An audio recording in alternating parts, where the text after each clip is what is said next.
Thank you. Gosh, that sounds like a lot. No wonder I'm tired all the time. So you can see I didn't bring presentations or slides or anything like that. Your professor kind of gave me an indication of what you guys have been talking about so far and asked me to just come in and tell you a little bit about how conflict plays a role in what my day-to-day is. And it definitely has a place. In fact, I struggled to sit and quantify and identify specific scenarios and stories to tell you about because I realized that conflict is literally ever present in everything I do. So I am really not even aware anymore that it's a conflict. I'm really informal, so if you guys have questions, if you want to stop me and ask me to clarify on something, please just throw your hand up. I'm not prepared with any specific structure or a speech or anything. I figure I'm best when I wing it. So we'll just see what happens. So one of the things I saw in the syllabus is that you guys have used strength finders to kind of start the basis off with hopefully identifying how you approach conflict. So what you should know about me is my number one in strength finders is restorative, which means I'm quick to, I'm quick to see what the problem is and figure out a way to fix it. Now, it's a chicken or egg thing because I don't know if I'm that way because I've been dealing in conflict for so long, or if maybe I'm pretty good at what I do because I'm restorative. I don't know which came first, but we'll see. So I kind of fell into human resources. This was not anything I set out to do when I graduated high school. In fact, I could not have told you what human resources was when I graduated high school. I didn't know that was a career. So I spent my first handful of years in the staffing, recruiting, headhunting side of things, which got me exposure to a lot of different areas in human resources. And from there, Ferguson hired me on after I had done recruiting for them on the outside for a few years. And I've spent the last 14 years of my career there, taking care of different customer groups and working in operations where hundreds of associates fell under my kind of purview. And so I kind of feel like all of my conflict resolution skills came from just being in the experience and being thrown into it. None of those credentials that she read off, I could say like properly prepared me for having that skill set. In fact, human resources, I believe, having worked in it now for so long, is one of the few professions where I don't know that your academics can take you but maybe a quarter of the way in and maybe 40-ish%, only because once you throw human beings into it, it's all off the pages. It's all gray at that point. So that's really where a lot of conflict stems from. So one of the things that your professor asked me to speak to is kind of how conflict develops. And as I thought about that, the number one thing that I would say 90% of the items that land in front of me to help work out are because of some aspect of avoidance. Somebody didn't want to deal with the problem. Somebody doesn't want to talk to the person, doesn't want to confront the situation, and now it's probably bubbled into something it didn't have to be. It's bigger than it had to take a life on as simply from abject avoidance. Now, it's pretty common, I would think, because as human beings, we're probably naturally uncomfortable with confrontation. It doesn't feel good, and it feels awkward to have to tell somebody something potentially negative or that you feel like is going to hurt their feelings or be less than stellar feedback. So that applies just as much to people who are managers as it does to all of us just operating our day-to-day lives. And unfortunately, when managers have avoidance problems, it is a big deal. Abject avoidance is probably the biggest issue I see across my management organization today, and usually is what ends up having them in my office saying, I don't know how to deal with this. Well, no, you do, you just don't want to. And what they're usually trying to do is talk me into dealing with it for them, and no, that's not my job. This is your job. I'm going to make sure you deal with it. I think, though, part of the issue that causes people to be so uncomfortable is they don't know what words to use. They don't know the actual phrasing, how to communicate what they're trying to say in a way that hopefully the other person receives it and understands what the issue is. So I don't know if you guys have heard of this writer before, but I wanted to recommend to you Ask a Manager. It's a blog, so Ask a Manager, I think it's .com, it might be .org. Allison Green, she published this book last year. She has a podcast now as well, Ask a Manager. This is probably the best thing I can recommend to you as you start preparing yourself to come into the workforce, because this is probably the best source I've seen of giving you a flavor of what real life conflict in the workplace looks like. And she is masterful at giving you suggested phrases and wording on how to deal with conflict with either a peer, a subordinate, or your manager. So that's really what this book is all about, is phrasing. I absolutely recommend you look at that and start reading. It's entertaining. I mean, it's everything from the person in the desk next to me chews really loudly, how do I ask her to stop? To managerial conflict and everything across the spectrum. So I absolutely recommend checking out that blog or listening to her podcast or the book, because I think that's a really good kind of laying ground for the kind of conflict you might see. Any questions on anything I've talked about so far? I don't want to talk at you guys the whole time. Please don't make me. Yeah. So Liz and I know each other because she's been interning at Ferguson for the last few years. She interned for me directly 2 years ago, I feel like. So I feel like I'm stalking her because I end up showing up in all of her classes as a lecturer. But do you find that you see the same level of avoidance with new managers as compared to like managers who've been in their position for a while? It's interesting. Yeah, good question. So new managers, absolutely, just because they've never done it before, and kind of the programming of a new manager is like, I want to make sure that I don't get a sued. Tell me what I can and can't say. So certainly we do training with new managers to try and make sure that they know the landmines, because again, when it comes to human beings, I can't teach you everything you're going to need to know and everything you can and can't say. You're just going to have to learn on the job.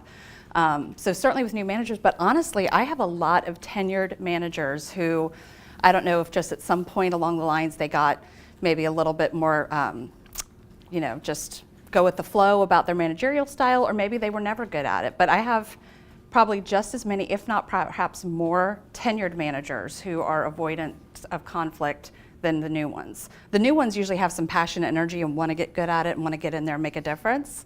And at some point, maybe the tenured managers just kind of figure, let sleeping dogs lie and let's just kind of keep things going. I see it a lot with managers who have like poor performing employees, and rather than discipline the employee, put them on a performance improvement plan, talk to them directly about where the deficiencies are, they just push them off to the next manager, or maybe within the department they say, hey, I want to move them to your team because maybe they'll work better for you. They somehow think that some magical transformation happens when this employee moves to this other manager and they'll perform stellar for that new manager, and that simply doesn't happen.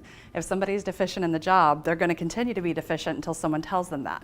Sometimes people aren't aware that they're not meeting your expectations. And so it's just about actually articulating to them, here's what I need from you, here's what I'm getting, let's figure out how to close this gap. And for some reason, they struggle to find the words to deliver that message.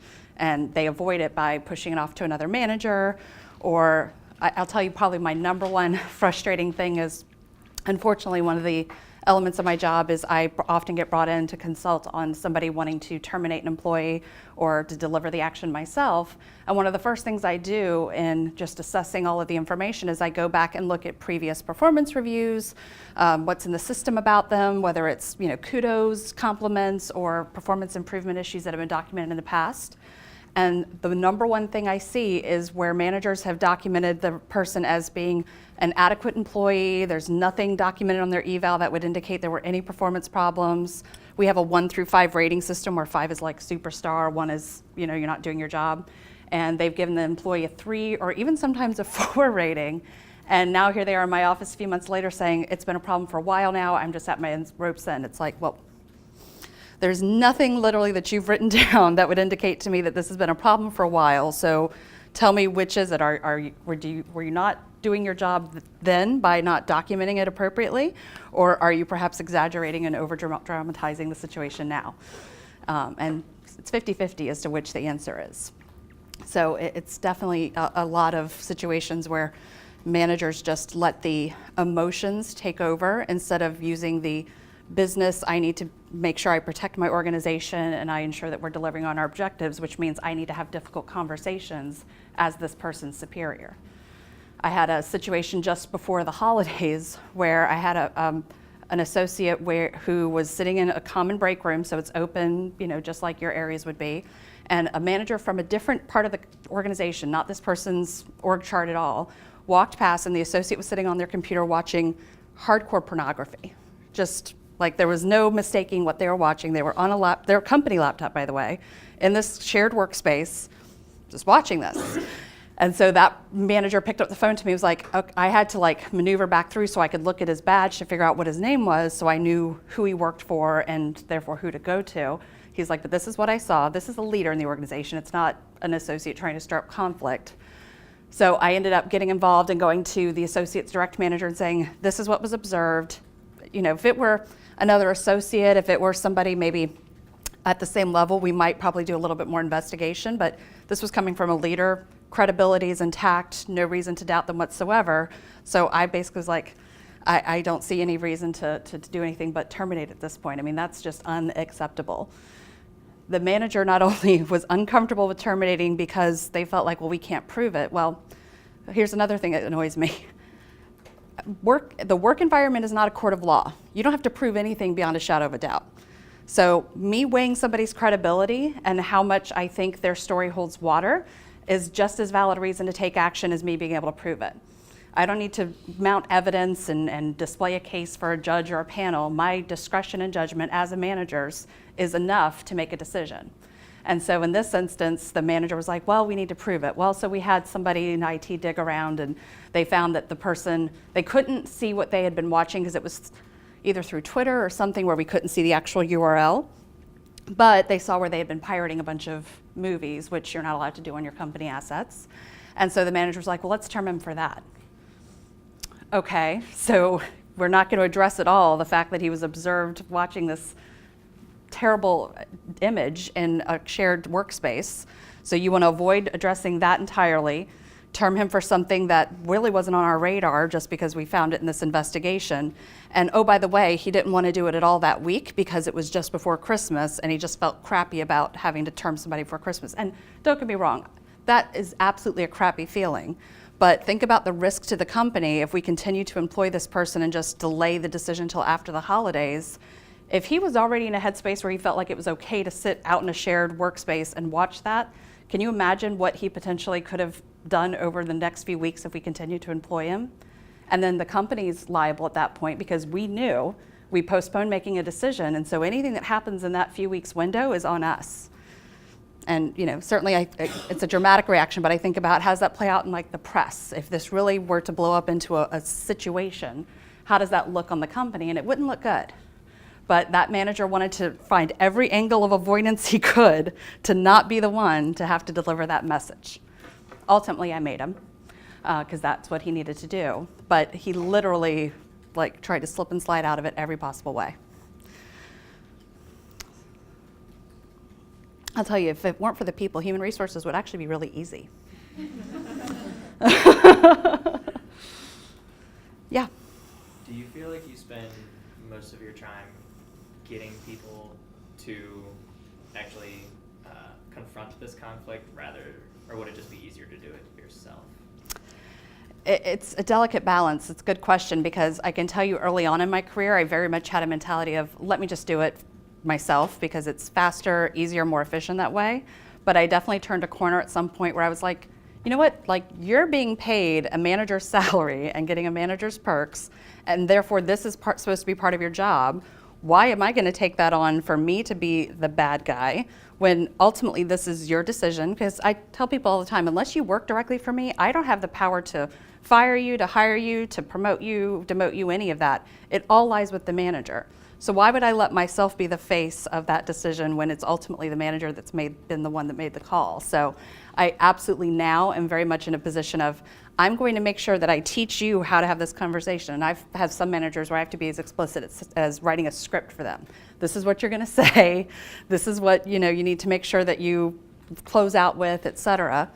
And I've had a couple over the recent years where I was nervous enough that they were going to put some exposure back on the company that I ended up sitting in as a witness, and I could therefore jump in if I needed to if things got off the rails.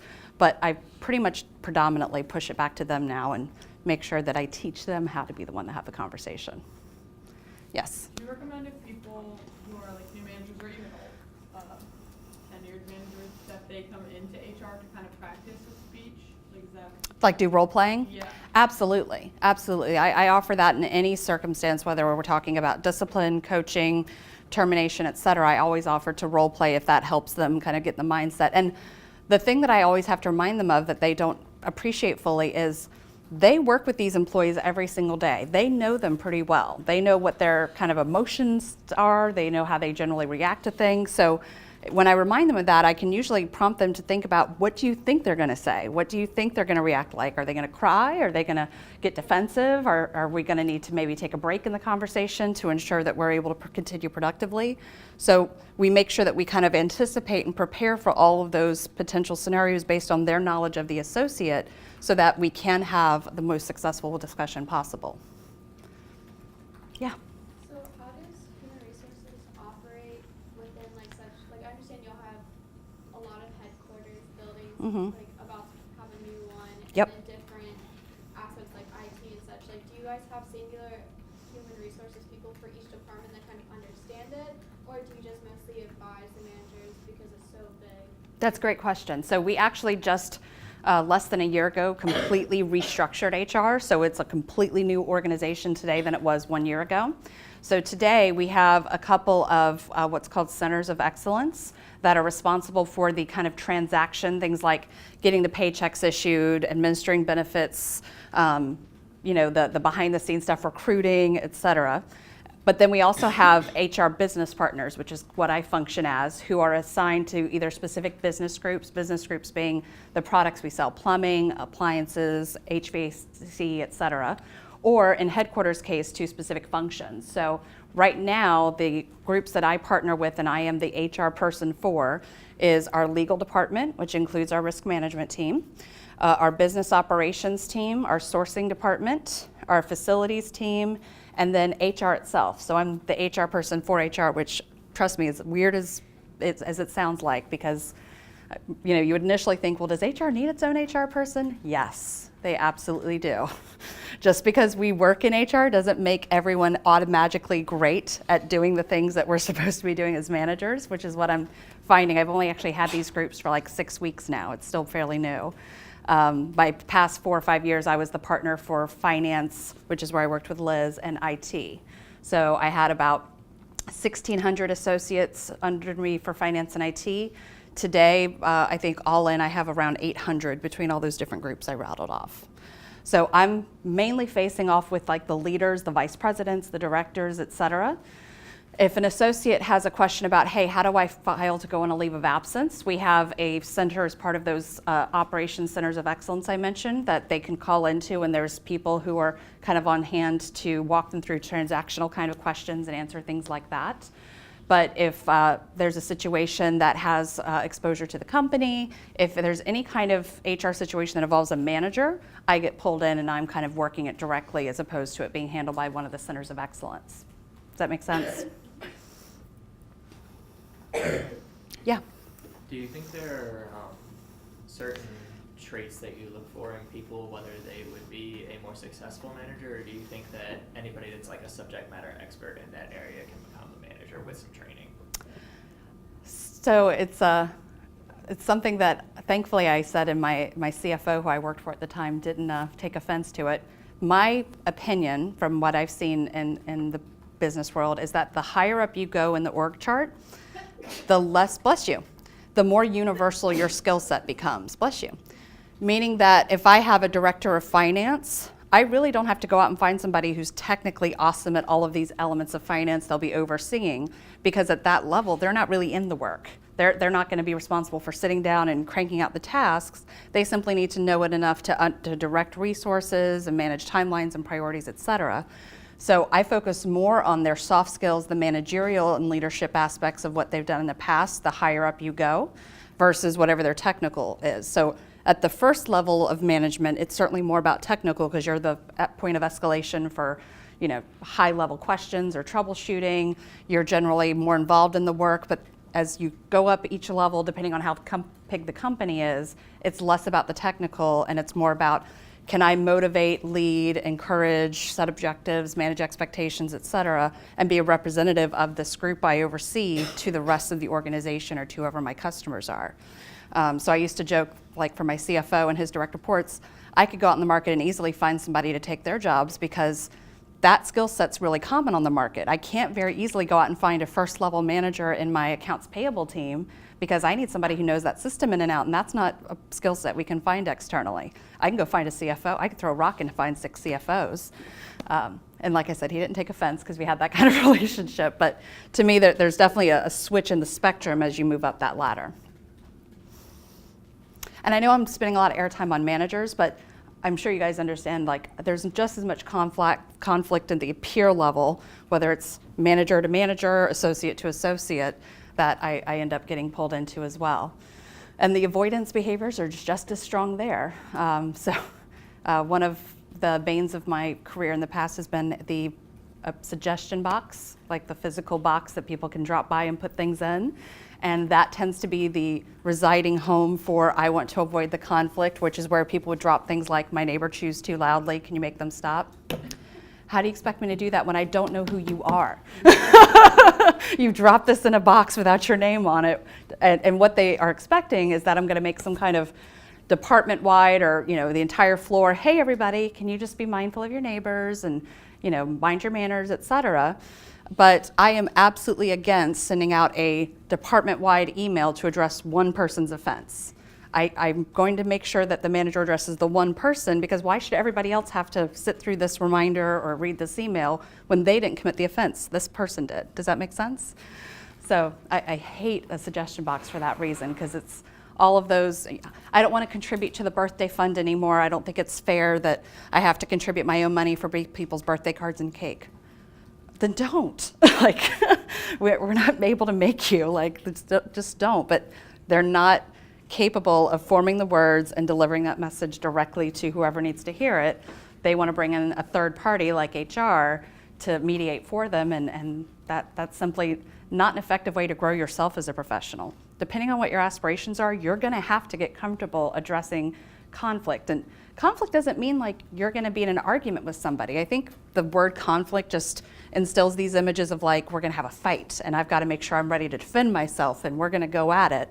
But it's simply, I have a viewpoint that's opposing from yours, and I need to make sure that I exchange that information with you and we hear each other in a way that lets us move forward in whatever fashion we need to.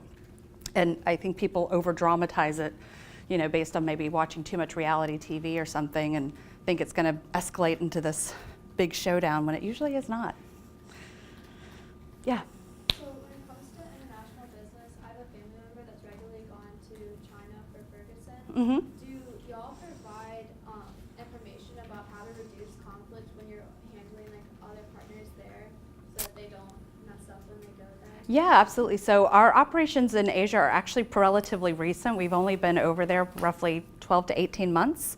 So we're in the process in the next 30 to 45 days actually of installing a localized HR resource there in Asia for those associates in their operations that can take into effect any of the cultural norms, any regulatory changes that are different there versus here in the US, et cetera. But they have support systems back here at our headquarters in Newport News. So depending on what they're trying to get done, like when it comes to benefits, payroll administration, et cetera, that's still running out of our Newport News offices. So they have the entire Centers of Excellence support system behind them, but we are going to have a localized resource there that can help with those nuanced conversations. Good question. Yeah. Is that employee going to be someone like a local, or is that someone from here who is just trained in the cultural difference? I'm not directly involved in the hiring, but I believe they're hiring somebody who's local. Okay. Yeah, I don't think they're going to take anybody from Newport News and send them over there. I jotted down a couple of stories and examples that I wanted to make sure that I shared in case I forgot. Oh, I'll say this, I've talked a lot about avoidance. The other reason conflict develops is contradictory information. So you say one thing, but your behavior suggests something else. And this happens all the time in our personal lives, by the way, where you get fed up with something, you're like, I'm not doing this again. And then you are. You do it. You repeat the exact same thing over and over again. That happens in work settings constantly, where you say one thing, but then your behavior, your actions ultimately undermine the message and the words that you used. So that obviously is a conflicting situation, because then the receiver's like, well, wait, which is it? Or am I supposed to do it this way or this way? Because I'm getting two different messaging messages from you. So that's another one. Oh, and just the general mediation of people being so worked up about their position that they literally are incapable of hearing the other person. And certainly we all can get emotional and worked up about different circumstances. One of the things that I will say benefited me as a professional is several years back, I went through training to become a mediator for the Virginia State Supreme Court. So there's an actual 3-day workshop and class that you take where it's all about mediation skills. And I will say that took my active listening and conflict resolution skills to a whole other level. I stopped just short of actually becoming a mediator because you have to go sit in a courtroom for X number of hours and wait for cases to be referred to you. And I didn't want to go through all that, but the training alone is worth it. And one of the things I learned in that training and what has served me well in mediating conversations between two people who have just gotten to this point where they're literally not able to move beyond their own viewpoint is that until somebody feels like their message has been heard, that their position has been adequately heard and understood, they're going to be like a dog with a bone. And what you'll often see when somebody's in this position is you'll hear them repeating the same thing over and over again in the discussion or the argument. So anytime somebody keeps repeating the same thing, and of course we get frustrated, like, I know you've already said that, I heard you, that's typically because they don't feel like you've actually heard them. And a way to kind of disarm and move past that roadblock is to parrot back to them whatever you've heard, but then to also attach the feeling that you think is coming through to ensure that you're completely understanding their position. So just off the top of my head saying, okay, so what I think I hear you saying is that you don't appreciate your manager having given you a less than satisfactory rating on your performance review when you've just received this complimentary email from them 2 weeks prior about all of the work you've been doing, and it sounds like you're confused about what that actually means in terms of your performance. So, you phrase it in a way where you're not making it absolute. You're saying, what I think I hear you saying is this, and it sounds like you're this, which gives them an opportunity to redirect you or clarify if they feel like maybe that didn't adequately capture it. But that has been a tool I have deployed numerous times since that training, because the minute that people get so locked into their positions that they can't continue in the discussion themselves, it's usually because they've both determined, like, you don't get it, you don't understand what I'm saying to you. And that's a great tool to kind of make sure that they both are connecting with one another. And usually from there, it resolves itself so much easier and faster, just because the two people feel like they were actually heard in the conflict. Does that make sense? I've mediated numerous conversations between two peer associates, between a manager and associate, where both were so rooted in their positions. And we're not talking like, life-altering circumstances or anything that had like major impact to the company. We're talking minor discrepancies that just were preventing them from working together. And fine, you don't have to hang out after work. I don't need you guys to be social and go to happy hour together and such, but you have to be able to work productively together. And sometimes it does require a third party like myself to come in and just mediate a discussion. And mediation ultimately means I'm not there to decide one of you's right and one of you's wrong. It's about getting you both to understand each other and hear each other so that you reach your own conclusion, whatever that is, but it's not on me to kind of pass judgment. And that's a big difference in approaching it as a mediator versus arbitrating a decision, of course. But oftentimes I have to kind of come in and just help translate and manage a discussion between those two people to help them get past that roadblock. Yeah. So I'm sure when you're mediating, you have an opinion on the situation. Always. So what ways do you recommend holding back your opinion and still trying to keep it as a third party? Yeah, I actually remember when I went through that training, in order to kind of retrain my brain and my reaction, I physically would sit on my hands as a physical reminder of myself of like, this is not for me to take hold of. And so I did that long enough where eventually it became, more second nature, but initially I would physically sit on my own hands if I knew it was a situation where I cannot be the one to decide whatever the outcome of this is. Now, in work situations, it can vary, because certainly if we're talking about something that puts the company at risk, because ultimately, and I'll take this opportunity to clear this up for anyone who's maybe under the wrong impression, HR's job is to protect the company.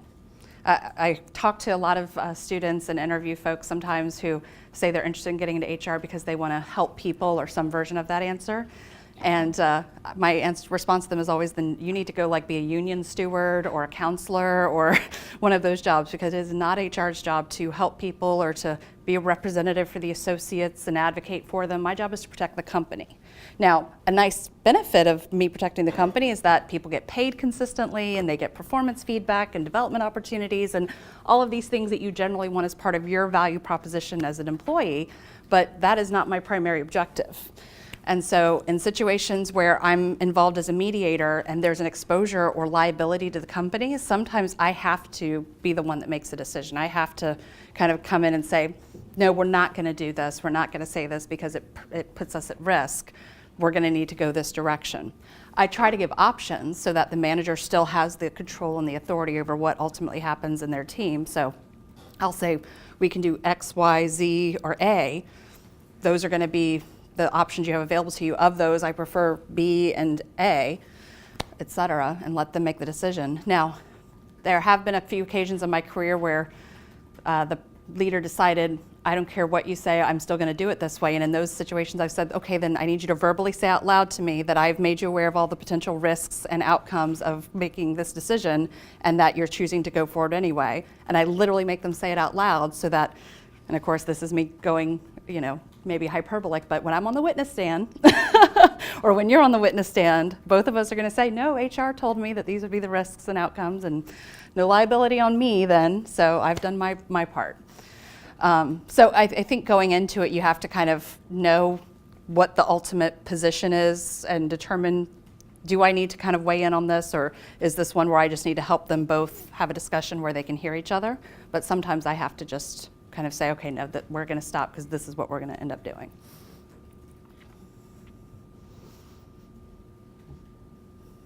What else?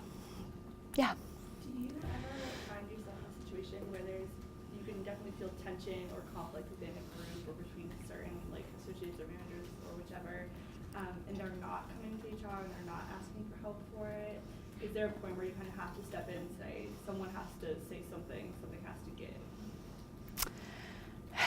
Yeah, I try to be selective about those because there's certainly cases where I've felt the tension or been made aware of it by different sources because whether anybody wants to cop to or not, all kinds of people show up my doorway like, hey, do you have 2 minutes? And they're telling me all about the gossip and what's happening. And the HR person is usually the one who knows way more about everybody than they ever wanted to know. So depending on the situation, sometimes I'm like, I'm going to stay out of it, and because sometimes it's a capacity issue. I just simply don't have the time, the bandwidth myself to insert myself to resolve this, and if there's no risk to the company, it's not worth me taking on. And sometimes that's honestly the truth, where it's like, I don't have time to deal with it.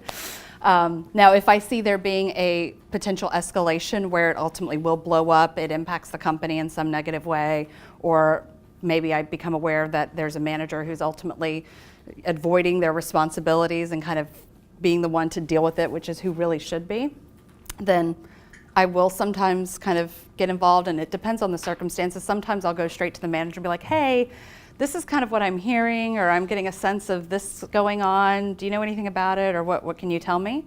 I have some managers who I know are serial avoiders and will just keep pushing things to the side and not actually do anything about them. And in those cases, I'll go to their boss and just say, hey, FYI, this is what I know is happening. This is, all of the potential outcomes of letting it continue. And that their boss usually knows that they're an avoider too. So it's not as if I'm telling on them. And so the boss and I will strategize of how to go about it. And sometimes we pull the manager in and kind of talk to them together, say, this is absolutely your problem to fix. Here's our expectation of how you're going to do that, and here's how quickly you need to do it so that there is some accountability in place. But it can just vary depending on the situation. How do you do with someone on the other end of the spectrum where they're not, they don't want to avoid anything, they're constantly bringing things up? Like the superhero. Good question. I'm trying to think if I have anybody who's... I've certainly had people who made issues out of stuff that I wouldn't have necessarily addressed. I wouldn't say they were like serial conflict resolution superheroes kind of thing, but you know, they would just be like, oh, that person's out of dress code, I need to go say something to them, or you know, I have to make sure that I do this the same way for everyone in order to be fair. And one of the things that I kind of try to educate the managers on is, despite what they get drilled into their heads, which is you need to treat everybody the same, you know, everybody should get the same benefits and opportunities and so forth, I disagree. If you have a superstar employee, they should get more perks, they should get more opportunities, et cetera, than those who are just average performers, or certainly more than those who are poor performers. I do not advocate treating all those employees the same, because what's the benefit to me outperforming your expectations if I'm going to get the same things offered to me as the guy who's not pulling his weight? So I absolutely feel like people should get the attention that they're due. And so if I have a manager who's wanting to address their superstar performer because they're not in dress code that day, well, unless they're wearing something super inappropriate and revealing, which is typically not the case. We're talking, oh, we're not supposed to wear leggings, and they're wearing black leggings and a, you know, tunic or something. I'm like, is that really the hill we want to die on? Because they're a rock star. You need them right now. And the last thing we want to do is turn them off or give them any reason to feel like this is not going to be a place where they can grow and develop themselves. Pick your battles. So, but I can't say that there's anybody that comes to mind where it's like they're always like raring to go, roll up their sleeves, let me get in that conflict and take care of it. And like I said, even in HR, there's still a lot of conflict avoidant behavior there, because again, and not so much on the HR business partner role like myself, but you know, somebody who works in benefits or compensation or our talent management team, et cetera, if they're not working in it every day, they're not as comfortable in it just like any old manager in another department. So it doesn't necessarily make them any more prepared to handle it.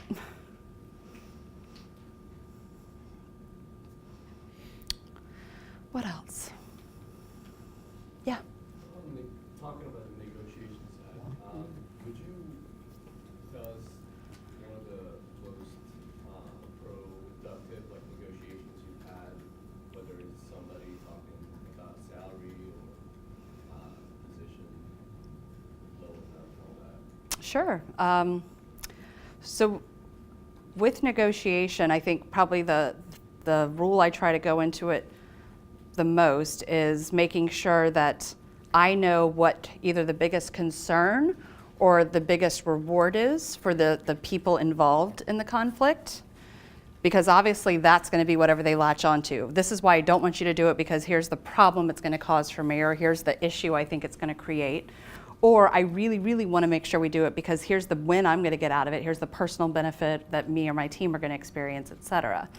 So once I know those positions and then can look at whatever the opposing view of that position is, then I'm able to go into the negotiation much more prepared to address the concerns. And sometimes the concerns are adequate enough that it means, hey, maybe it changes the path we're going to take. And so I usually, as a rule, try to upfront bring in people who are different stakeholders in the decision, whether it's the upfront actual implementation of it or the downstream, you're ultimately going to be living with it every day, and here's, you know, what it will do to affect your role or your life. And I try to make sure I have representatives of each of those kind of groups as part of the initial upfront discussion, so that I don't spend a ton of time, resource, and my own bandwidth digging into a solution that ultimately isn't going to work because of all of these different outcomes that the stakeholders can't get behind. So I try to do the upfront work to make sure that the negotiation itself is pretty straightforward and simple, because I've already done all of the upfront work of trying to untangle any of the conflict that could potentially arise. Salary negotiation is absolutely one that comes up the most often. It certainly gets a lot of press. There's a ton of stuff on that blog with people trying to navigate how to ask for more money in their existing job, or I'm interviewing and how do I advocate for myself in that space. Certainly it's a gender issue because females tend to not be representatives and advocates for their salaries as much as men tend to be. Certainly, I think it starts with research. It's again about doing that upfront work. You have to know the value of not only the work that you would be doing and how the market that you would be working in values that work, but then what ultimately boxes you check in coming into that role. Because certainly if you're entry level or this is a career change for you and you don't have the background or experience in this role, you don't have as much leverage in going into that negotiation as you do when you're a matured, experienced professional and you're bringing something that's of value to them to the table.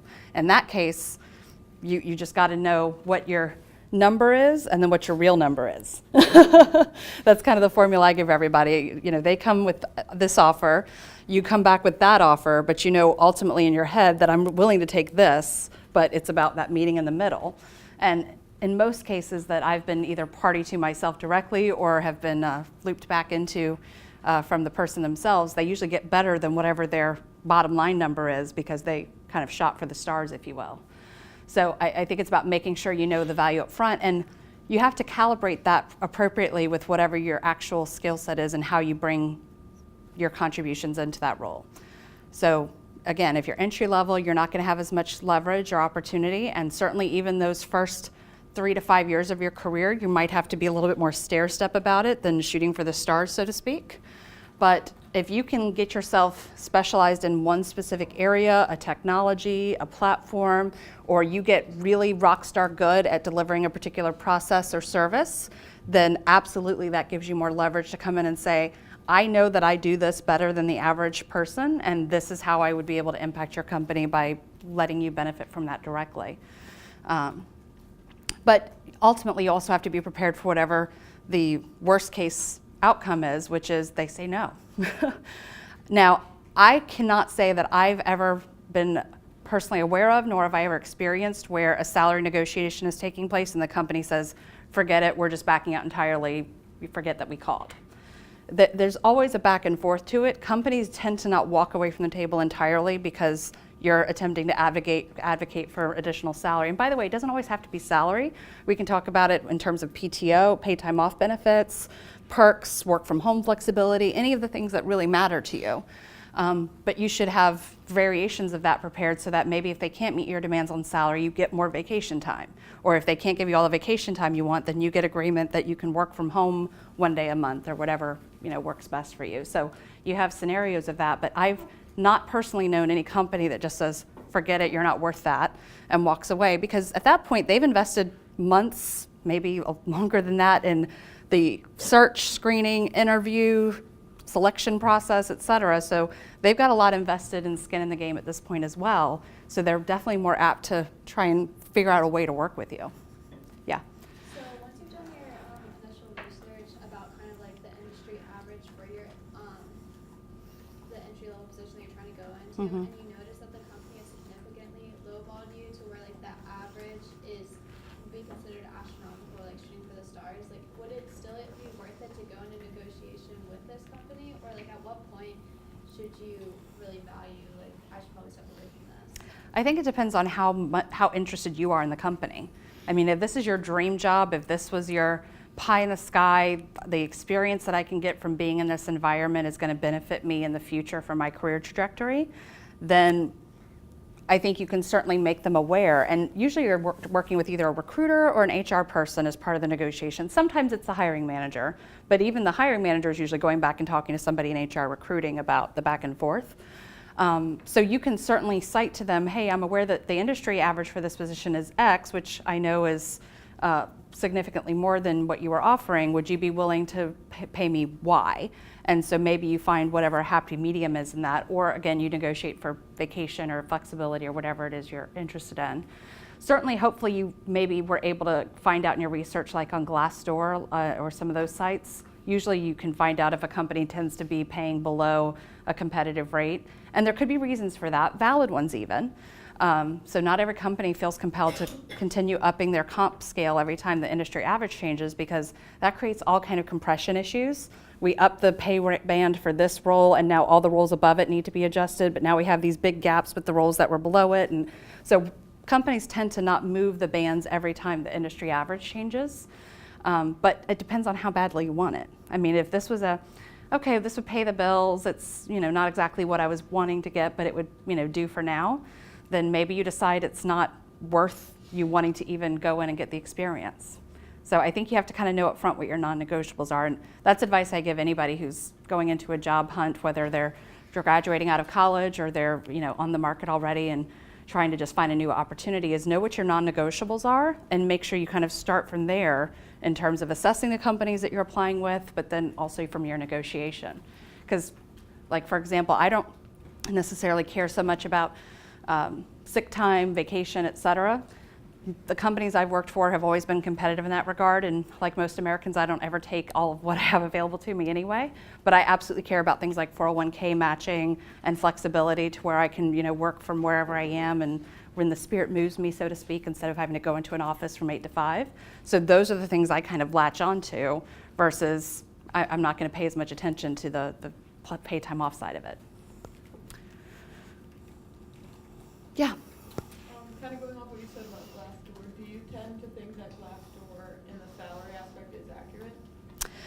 I think like any crowd reporting site, you have to take it all with a grain of salt. So I believe that people tend to report, or they tend to be on those sites because they either have something really, really negative to say. Now, in those cases, they usually will still probably be accurate about reporting whatever their wage was. But when you read the actual reviews or the how many stars, et cetera, I'm always leery of people who have extreme comments there. I know the ones that I participate in, I've always been accurate about reporting my wage, but there's a number of different variables that impact what the wage is, where the industry average may not be your best benchmark to use, because the industry average might be more applicable in a urban market like Boston or Atlanta, but here in Newport News, Virginia, where there's only a handful of big national presence companies who are going to really care about making sure that they're competing at a bigger scale than just the local market. The more regional firms aren't really going to necessarily care. They're going to pay whatever they've been able to acquire talent at whatever rate in the past, and that's probably going to be what sets the precedent for how they move forward. So anytime it's a crowd reporting source, I always just say take it with a grain of salt, and certainly you're looking for the outliers usually in those cases. So anything that swings widely from the norm, I would probably just throw out and dismiss. But if you see a lot of setting data points right kind of situated in the middle, you're probably pretty safe to use that. Do you have any recommendations besides Glassdoor to research about salary and benefits and stuff like that? I know there's a lot of companies now that are going to have like community channels where applicants can kind of stay in tune with the company outside of just having to apply for a job. So like Ferguson's in the process right now of standing up our talent communities, where if you're interested in what's happening in our HR space, for example, you'll get the Google alerts coming through, and there can be discussion boards. Every company has a different version of it. LinkedIn has a lot of talent communities, so that can be a source.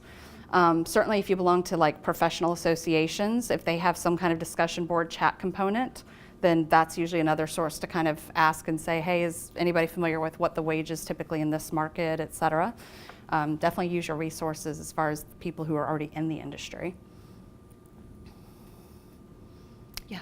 This is kind of changing a little bit, but coming from a human resource perspective, how do you feel about the kind of emerging trend where people are being more transparent with sharing their salaries? Great question. Like in the workplace and whatnot. I am 100% in favor. I feel like salary is one of the few things that everybody still feels protective over, whereas we'll tell each other all about how much I paid for the TV, how much I'm paying for a service that I'm using in my home, how much did you pay for that pair of shoes? We are completely transparent with each other on everything else because we want to make sure that we're getting the right deal, that we're coming in with the right data points and information. And salary is one of the few things that's still this very protective, no, how dare you know what my company values me at kind of pieces of information. So Ferguson historically has been very similar to most companies where they don't publish, salary bands unless you're a government work agency. You don't have to do that. So most for-profit private companies don't.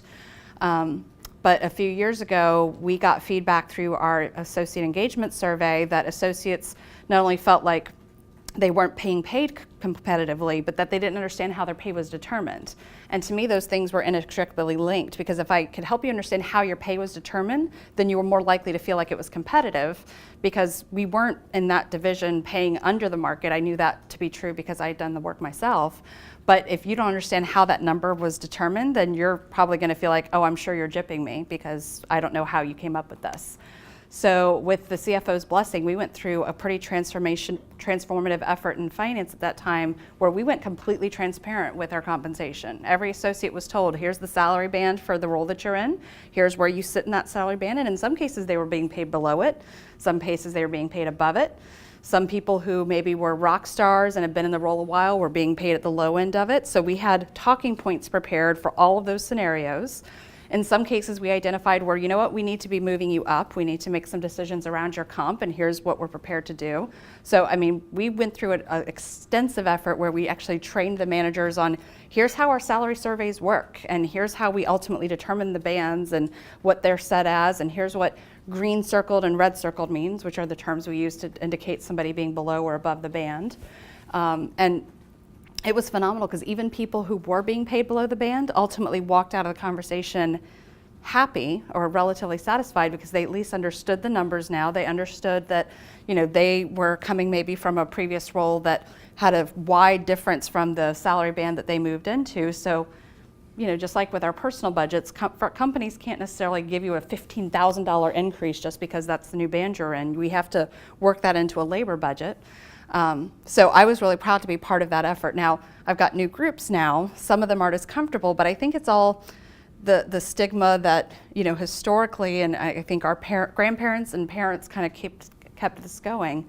That was a very personal piece of information. I know my parents never talked to me about their finances or what their salary was, et cetera. And so you're just kind of groomed to grow up keeping that information private. But I actually, in my friend circle, have tried to be more of an advocate, saying, hey, I'm perfectly willing to like tell you guys, here's what my salary is, here's what my bonus is, here's, you know, how I negotiated it, et cetera. But I still have a lot of friends, even the ones who are in HR and share a profession with me, that are still hesitant about it, because I think we attach this self-worth to it, where I feel like if I find out your number's bigger than mine and we're relatively in the same place in our career, that makes me less than, or I haven't done as good a job as you, as opposed to it being information like with the TVs. Oh man, I paid more for my TV than you. Well, that's a bummer. I'll know next time not to do that again. So I am 100% in favor, and I want to see more people embrace it. But I think on the managerial side, we also have to make sure that they're adequately trained and educated to be able to answer associates' questions and talk about, here's how we came up with the number. Because it's not going to do anybody good if I sit in front of you and say, well, here's the number, and you challenge it, and I'm like, that's what HR says the number is. I assume that's right. You need to be able to kind of educatedly talk about, here's why I know it's competitive, here's what that means, and so yeah, I'm definitely an advocate. Yeah. What's one piece of advice that when you were starting your career at RI you wish someone had given you? Oh, wow. Oh, gosh, let's see. I mean, there's like a number of things hitting me right now. I'm trying to kind of prioritize them. I would say certainly that there's a difference in confidence and arrogance. And so, you know, I think you come onto the scene with all this passion and energy and feeling like you have all the solid academic background behind you that lets you be super qualified to speak in the space that you're in. And depending on your profession, you may be able to hit the ground running faster than others, but I know definitely when working in a company as big as Ferguson is, you know, it's 27,000 employees in all 50 states and $17 billion in revenue, et cetera. There's a lot of cultural and corporate norms that can override anything that might be best practice or what I learned about in school. And so rather than coming in and being the person who's like, well, nobody else does it this way, we should really reconsider, et cetera, you have to put yourself back into learner student mode a bit and make sure that you appreciate that there's probably a reason it's done that way. And there's probably a long-standing history and practice that kind of led it to where it is now. And in many cases, there are slow shifts happening, but you can get impatient with the pace at which they're occurring, and so you have to make sure that you're not overstepping your role in trying to be the catalyst for that change. I think that's one. I would say another that, thankfully I did it, nobody had to tell me, but I pass it on all the time, is to make sure you try to find a company that lets you make mistakes. And I'm not talking like, oops, I entered a number wrong or made a typo. I'm talking you're allowed to try something new, design something, redesign something, and see if it works. And if it doesn't, it's not a career-ending moment. And honestly, that's probably why I've been with Ferguson for 14 years. I certainly didn't start there thinking I would stay there 14 years. I was 24 when I started there. I had no concept of staying with a company for 14 years. But I would say one of the big reasons that I've stayed is I've been in roles and worked for people where I was allowed to try something new, and sometimes it blew up, and sometimes it worked, and sometimes it worked in ways that I wasn't expecting it to work, but it ultimately delivered on something. And so I was able to make these mistakes and learn from it and carry it forward, versus working for people where it's like, nope, I can't let you continue on, or I've got to keep you confined into this kind of one box or role. So if you can find people or a company that lets you kind of grow yourself by trying new things and expanding and kind of continually stepping out of whatever the boundaries are of your role, that's a gift that you should definitely take advantage of. Those are the ones that kind of immediately come to mind. I'm sure there's more though. Oh, and I'll tell you another one, especially when I was first out of school and getting into the workforce, is making sure that you understand that you're gonna work for crappy companies and crappy people. And I feel like a lot of seniors that I talk to, because we have intern programs and stuff in Ferguson, they feel such pressure to make sure that they find the exact right company to get an offer from. And I'm not saying you should not put effort into that, because it's important, absolutely, but it is literally the first job in a long string of jobs that you will have. And just know that all the preparation, the research, the rigor that you put into that selection process on your side could still end up with you working for crappy people in a crappy job. And it doesn't mean that you're flawed or that your picking mechanism is off. It's just part of the process. It's part of the experience of being a worker. And you take it and take what you can from it, learn from it, and leverage it into the next thing. But don't put so much pressure or worth attached to whoever the first offer is you get out of school, or if it is on par with that of your peers, because ultimately it's a very long race you're going to be running, and this is just the starting line.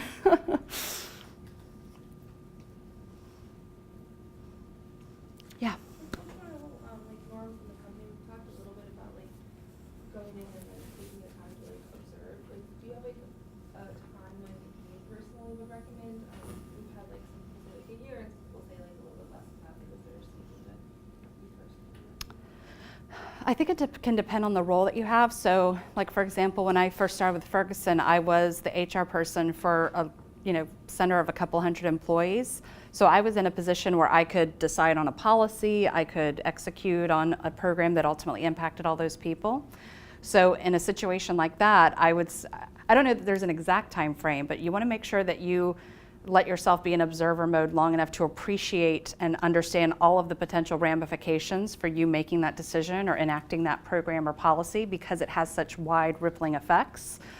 Versus if you're in a job where you're an individual contributor and you might have an idea that could maybe make things more efficient or improve a process, et cetera, and you bubble it up to a manager, and ultimately maybe it's more complicated than you thought, or it's not the actual right process. There's not really any long-term or standing impact from that. So I don't think you would have to wait as long in that circumstance. So it can depend on the role that you have and kind of what the potential impact is of those ideas or suggestions that you have in terms of being able to share them. I certainly had to tread lighter because I needed to make sure that, and it's never about trying to anticipate the exception associates. I generally try to create programs or write policies that are going to be for the masses, the average person. You're always going to have these outliers who are like, well, what about this very specific scenario that will apply to only 1/10 of the population? I can't design things for that 1/10. I have to design it for the masses, and then we just handle the exceptions as they come up. Is this helpful? Am I like hitting the stuff that you guys want to hear about? Okay.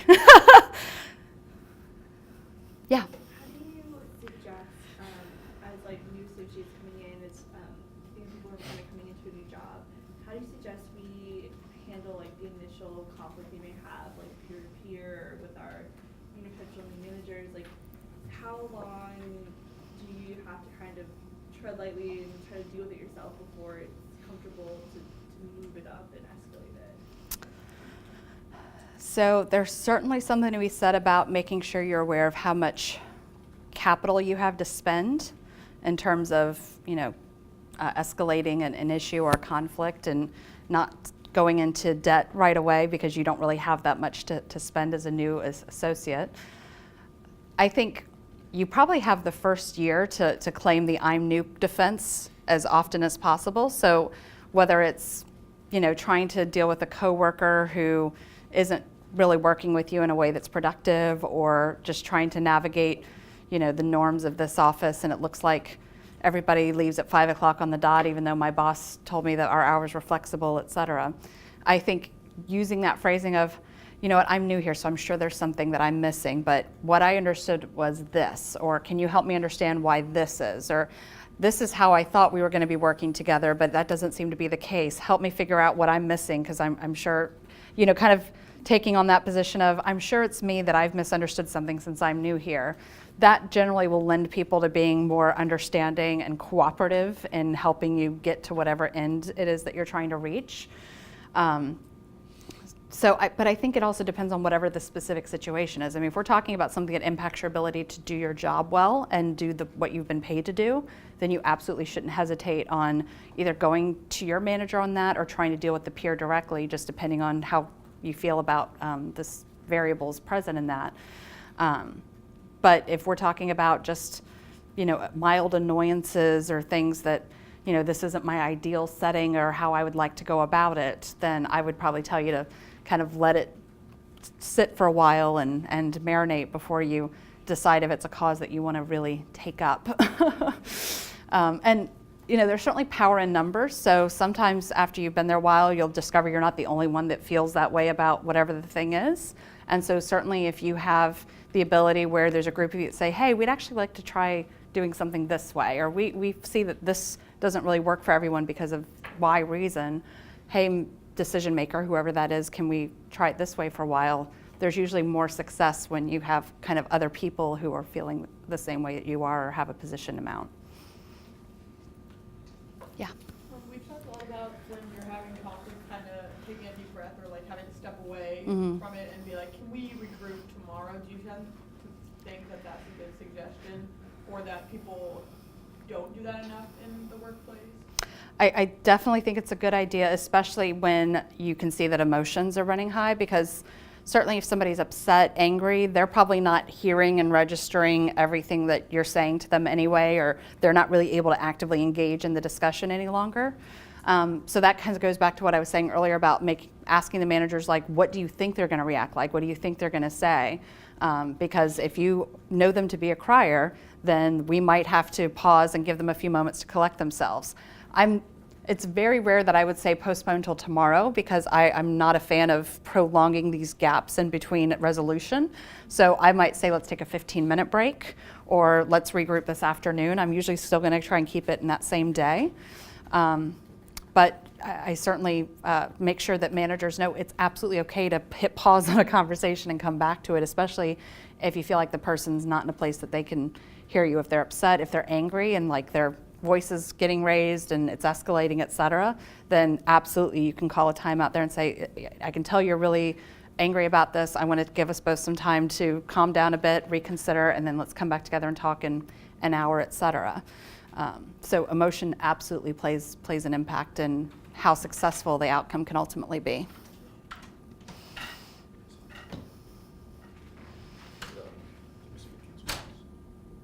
I have no idea.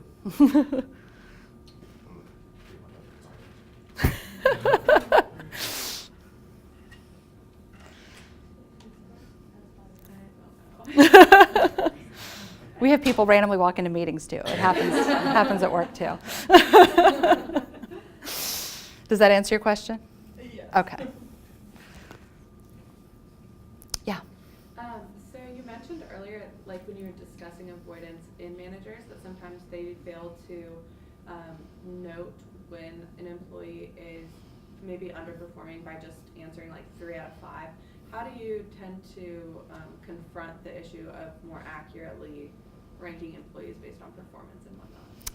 So in a perfect world, prior to having to pick the rating, you have some kind of calibration amongst the managers of that department to where you can collectively determine what does a 5, that superstar, we would clone them and hire an entire team of them, person look like, versus what a 3 is. And you know, a 3 doesn't mean that you're average. A 3 means you're doing the job I pay you to do. That's good. Please keep doing that.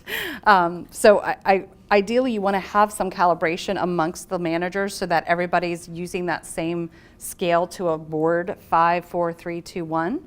Because I certainly in my career have encountered, and Ferguson has managers who view a 5 as being perfect and nobody's perfect, therefore nobody gets a 5. Which is not the correct viewpoint, because if we didn't want you to use it, we wouldn't give it to you as an option. So there absolutely should be 5s. Now, what I generally say is that a 5 should be rare but attainable, meaning if you have an entire department of 5s, I'm probably going to question your decision making and your ability to calibrate their performance. But if you have a department of 20, I absolutely expect you to have a couple of 5s, and you probably have a couple of folks who are below 3, because that's simply the way that the law of averages works out. But I would want to make sure that collectively as a management team, we're on the same page, because if you're giving your associates 5s indiscriminately, and I won't give anybody a 5 because I don't think anybody's perfect and deserving of it, then that's a breeding ground for conflict right there and employee unhappiness. Because you have people who are working closely together not being graded and given feedback the same way. Now that's in a perfect world, and the world I work in is not perfect. So for example, we only give ratings once a year, and that was done as part of our kind of end of fiscal year, beginning of the fiscal year process. So that was in the past fall. So we're getting ready for a mid-year checkpoint, which does not have a numeric rating, but it's answering the same questions of what should the associate be doing differently, what are they doing well, what would you like to see them work on or improve. And so if I have a manager who has come to me since the last rating and said, this person's a problem, there's an issue, I need to get them course corrected, but they gave them a 3 on the last checkpoint, what I'm going to do is probably coach them to make sure that the verbiage and the feedback that they provide in the checkpoint, even absent a rating right now, is going to lay some groundwork to say, well, here's the things that I absolutely need to see you doing differently because it's deficient, it's not up to the expectations of the role, it doesn't meet the department's needs, whatever the case is. I'm going to make sure their language is much plainer so that if we get to the summertime and the person has still not made the proper adjustments, then that manager has set an expectation that the associate might get at less than a 3. Now that in a perfect world, there's conversation that happens between this checkpoint and the summer, so it's not like they go 6 months not having any feedback on it. They would kind of be getting that feedback of saying, you're still not quite there. Maybe it escalates to a performance improvement plan at some point along the way, but if they're not there, then by the summer, the manager would have a more solid groundwork to give them less than a 3 versus just parroting the same language that they used in the fall. Does that make sense?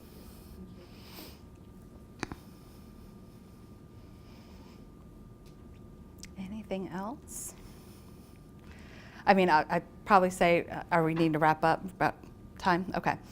I would just say that when it comes to conflict resolution and negotiation, I think a class like this is absolutely great in terms of just a backbone of methodology and approach and understanding all the tools that are at your disposal.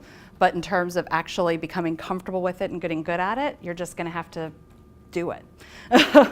There's only but so much that the classroom can take you in terms of those kind of skills.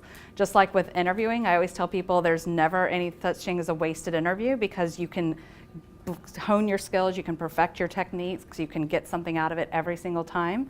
Same comes with conflict and negotiation techniques because you guys, I'm sure, can think of a handful of conflict issues right now that you're facing outside of this classroom in your day-to-day lives. Some of them more, severe than others, but they're all opportunities for you to practice some of the skills and figure out what technique, what verbiage works best for you. So don't be afraid to start using those kind of settings that you have in this learning environment before you're in a place where there's maybe consequences and stakes attached to it, like your work setting. All right, well, thanks for having me. Hope it was helpful.